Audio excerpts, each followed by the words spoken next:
कुछ लोग कहते हैं यार कि हम जब भी आंखें बंद करके बैठते हैं, जब भी हम भगवान का ध्यान करने की कोशिश करते हैं या जब भी नाम जप करते हैं तो हमारा मन बहुत ज़्यादा भटकता है।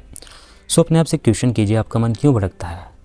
इसका सिर्फ एक ही रीज़न है। वो रीज़न ये है कि आपकी भगवान में श्रद्धा नहीं है, आस्था नहीं है। मतलब क्या? मतलब ये है कि आपकी रुचि जो है, आपका इंटरेस्ट जो है वो सांसारिक चीज़ों की तरफ ज़्यादा है। आप इस संसार की तरफ ज़्यादा आकर्षित हैं। आपको ये संसार ज़्यादा प्रिय है। इस संसार के लोग, इस संसार की वस्तुएं, इस संसार का सुख आपको ज़्यादा प्रिय है। इसीलिए आपका उस परमात्मा में ध्यान नहीं लगता। इसीलिए आपको उस परमात्मा के नाम में आपकी कोई रुचि नहीं होती। तो इसको हम एक श्लोक से समझेंगे। भगवद गीता अध्याय 2 श्लोक नंबर 44 क्या कहता है, देखिए। भोग ऐश्वर्य प्रसक्ता नाम तया अपहृत चेतसाम व्यवसाय आत्मिका बुद्धि समाधो न विधीयते। इसका मतलब क्या है?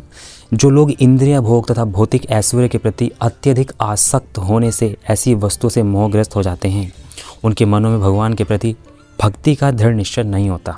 एक बार फिर से पढ़ूंगा ताकि अच्छे से क्लियर हो जाए।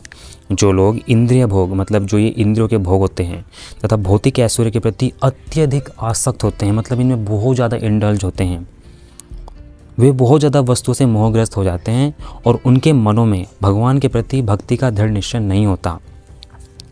कहते हैं कि जो लोग इंद्रिय भोग में रुचि रखते हैं अथवा जो ऐसी क्षणिक वस्तु से मोहग्रस्त हैं, उनके लिए समाधि कभी भी संभव नहीं है। माया के चक्कर में पड़कर वे न्यून अधिक पतन को प्राप्त होते हैं।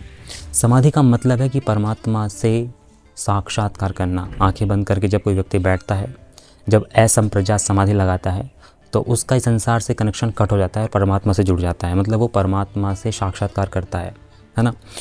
समाधि उसकी होगी, किसकी? जो इस संसार से अपने आप को हटा लेगा। रहना संसार में ही है, लेकिन संसार के विषयों से, इसकी आसक्ति से खुद को हटा लेगा।